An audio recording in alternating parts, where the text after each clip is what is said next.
तो रिसेंटली यार बहुत सारे बहुत सारे स्मार्टफोन लॉन्च हुए इंडिया में। मेनली वो सबके सब फ्लैगशिप स्मार्टफोन थे। तो यहाँ पर कंफ्यूजन बहुत सारे हैं। देखो, OnePlus 15 लॉन्च हुआ, Vivo X300 सीरीज लॉन्च हुआ, iQOO 15 लॉन्च हुआ, इसके अलावा Realme GT8 Pro भी लॉन्च हुआ और अब कुछ दिन बाद Samsung Galaxy S26 सीरीज भी लॉन्च हो जाएगा। लेकिन वो बात की बातें हैं तो उसे रहने देते हैं। तो आज के इसी वीडियो में वही कंफ्यूजन को दूर करेंगे और बात करेंगे कि रियली में अगर आप एक फ्लैगशिप स्मार्टफोन लेना चाहते हो तो iQOO 15, OnePlus 15 और Realme GT8 इन तीनों में से कौन से स्मार्टफोन आपको लेना चाहिए। तो ऐसा नहीं है कि इन तीनों में से सिर्फ एक ही स्मार्टफोन बेटर है और बाकी दोनों बहुत ही खराब है। नहीं, ये तीनों फ्लैगशिप लेवल के हैं और काफी जबरदस्त स्पेक्स लेकर आते हैं। और स्टार्ट करते हैं। सबसे पहले बात करते हैं डिजाइन वगैरह से।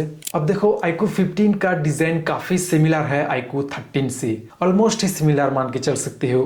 लेकिन इस बार कंपनी ने कैमरा लेआउट को थोड़ा बहुत डिजाइन चेंजेस किया है और इसके साथ ही कैमरा के जो RGB लाइट होते हैं उसे भी थोड़ा बहुत अपग्रेड किया है। इसमें फ्लैट फ्रेम डिजाइन मिलता है। और ठीक वहीं पर बात करें OnePlus 15 के बारे में तो यहाँ पर कंप्लीटली डिजाइन चेंजेस है।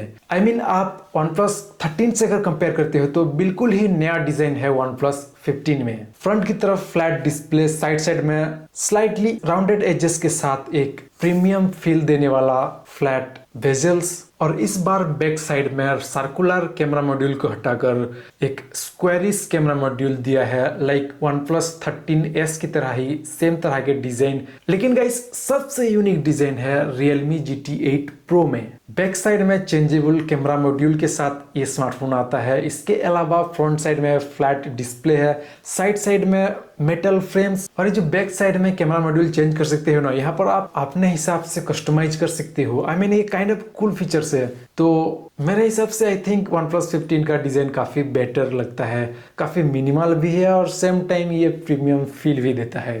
तो ये तो हो गया डिजाइन काइंड ऑफ थिंग्स। बात करते हैं अब परफॉर्मेंस। और यहाँ पर ना काइंड ऑफ बिल्कुल ही सेम चिपसेट के साथ इस बार ये तीनों स्मार्टफोन आते हैं। तीनों ही स्मार्टफोन में क्वालकॉम का लेटेस्ट प्रोसेसर देखने को मिलता है, जो कि है स्नैपड्रैगन 8 एलीट चिपसेट। ये 3 नैनोमीटर चिपसेट पर बिल्ड है। और गाइस, यहाँ पर ये पार्ट खत्म नहीं होता। हर ब्रांड ने यहाँ पर थोड़ा बहुत कस्टमाइज किया है और कुछ ज्यादा परफॉर्मेंस को इंक्रीज करने के लिए आपने स्मार्टफोन में एक एक्स्ट्रा चिप ऐड किया है। iQOO 15 में Q3 चिप प्रेजेंट है बेटर गेमिंग और परफॉर्मेंस को इंप्रूव करने के लिए। ठीक उसी तरह ही Realme GT8 Pro में R1 गेमिंग चिप है और ये HyperVision AI चिप भी है। और OnePlus 15 में भी ट्राई चिप सेटअप है। एक तो कंप्लीटली गेमिंग और परफॉर्मेंस को हैंडल करने के लिए, दूसरा मेन चिपसेट, और थर्ड है विजुअल चेंजेस यानी कि विजुअल रिप्रेजेंटेशन को कंट्रोल करने के लिए और प्रोसेस करने के लिए, लाइक फोटो वगैरह हो गया या फिर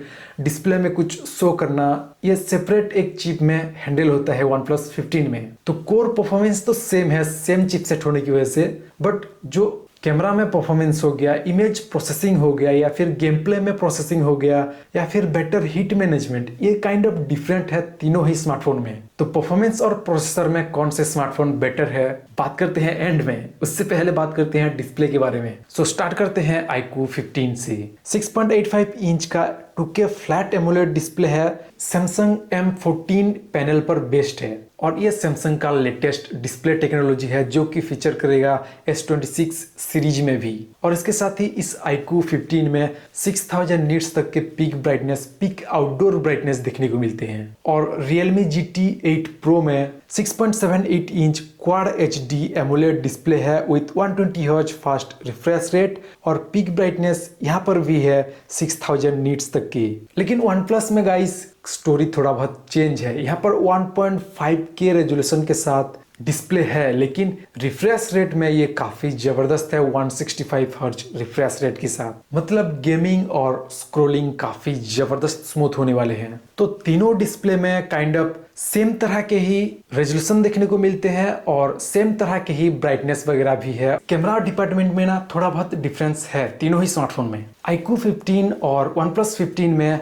सेम तरह के ही 50 मेगापिक्सल का ट्रिपल रियर कैमरा सेटअप देखने को मिलता है दोनों ही स्मार्टफोन में। और Realme ने इस बार रिको के साथ पार्टनरशिप करके थोड़ा बहुत ज़्यादा ही कुछ इम्प्रूवमेंट्स दे डाले हैं Realme GT 8 Pro में। और इसका USP है 200 मेगापिक्सल के टेलीफोटो लेंस, मतलब जूम कैपेबिलिटीज और आउटपुट इमेज क्वालिटी दोनों में से यहाँ पर Realme GT 8 Pro में थोड़ा क्या बहुत ही ज़्यादा बेटर देखने को मिलेगा। तो अगर आप ज़्यादातर फोटोग्राफी के लिए इन तीनों में से किसी स्मार्टफोन को चूज करना चाहते हो देन Realme GT 8 Pro एक बेटर ऑप्शन हो सकता है। अब बात करें ना बैटरी और चार्जिंग के बारे में, तो आई थिंक तीनों ही स्मार्टफोन में बैटरी काफ़ी ज़्यादा है। अगर हम बात करें 2023 या फिर 24 में जो भी फ्लैगशिप लेवल के स्मार्टफोन आते थे उसमें मैक्सिमम 5000 से लेकर 5500 तक ही बैटरी कैपेसिटी देखने को मिलते थे, लेकिन इस बार ये गेम थोड़ा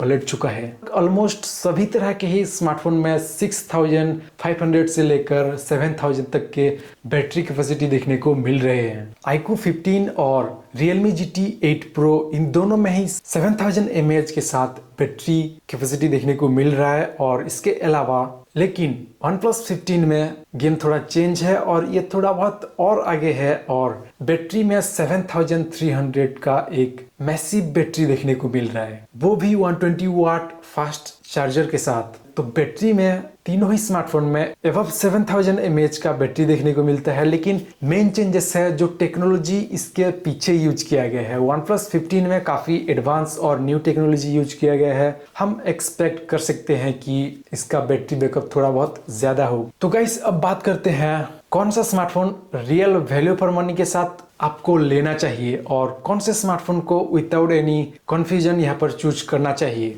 तो देखो यार, सबसे पहले तो है प्राइस पॉइंट। तीनों ही स्मार्टफोन लॉन्च हो रहा है वही सेम 72 से लेकर 73,000 के प्राइस रेंज में। और इसमें अगर आप एक्सचेंज वगैरह करते हो तो वो एक डिफरेंट स्टोरी है, आपको और कम में मिल सकता है और कार्ड ऑफर्स वगैरह भी अप्लाई हो सकते हैं। और ये प्राइसिंग सेट किया गया है 12 GB रैम और 256 GB इंटरनल स्टोरेज के साथ। तो देखो यहाँ पर 3 सिनेरियोस बनते हैं। सबसे पहले अगर आपका मेन प्रायोरिटी गेमिंग है तो आप विदाउट एनी क्वेश्चन iQOO 15 की तरफ जा सकते हो। वहाँ पर डेडिकेटेड गेमिंग के लिए एक एक्स्ट्रा चिप है तो डेफिनेटली ये गेमिंग में बेटर ही परफॉर्म करेगा। नेक्स्ट है, अगर आपको जूम कैपेबिलिटीज या फिर फोटोग्राफी में ज़्यादा इंटरेस्ट है और आप इन तीनों में से इसी बजट में कोई स्मार्टफोन चूज करना चाहते हो तो आप कंफर्म्ड है कि Realme GT 8 Pro में जा सकते हो। और अगर आपको ओवरऑल एक स्मार्टफोन चाहिए जो बेटर परफॉर्म भी करे गेमिंग में भी और डिस्प्ले में भी और इसके साथ ही ये बेटर परफॉर्म करे फोटोग्राफी में भी, तो आप OnePlus 15 में जा सकते हो। क्योंकि OnePlus 15 में ना इस बार I think 5 to 6 OS updates और 6 साल तक के सिक्योरिटी पैच अपग्रेड्स भी देखने को मिलेंगे, तो आपको लॉन्जिटिविटी और रेगुलर यूज में कोई भी प्रॉब्लम नहीं होगा। तो गाइस कमेंट में बताओ कि आपका मेन प्रायोरिटी क्या है एक स्मार्टफोन में। और वीडियो अगर अच्छा लगे तो एक लाइक जरूर करना और चैनल को सब्सक्राइब जरूर करना so that we can bring value to the table और नेक्स्ट टाइम एक बेटर वीडियो हम शूट कर पाए। और सब्सक्राइब करो यार, आप लोग देखते हो वीडियो चले जाते हो, सब्सक्राइब नहीं करते हो। कुछ भी करके सब्सक्राइब करो और मिलकर ग्रो करते हैं।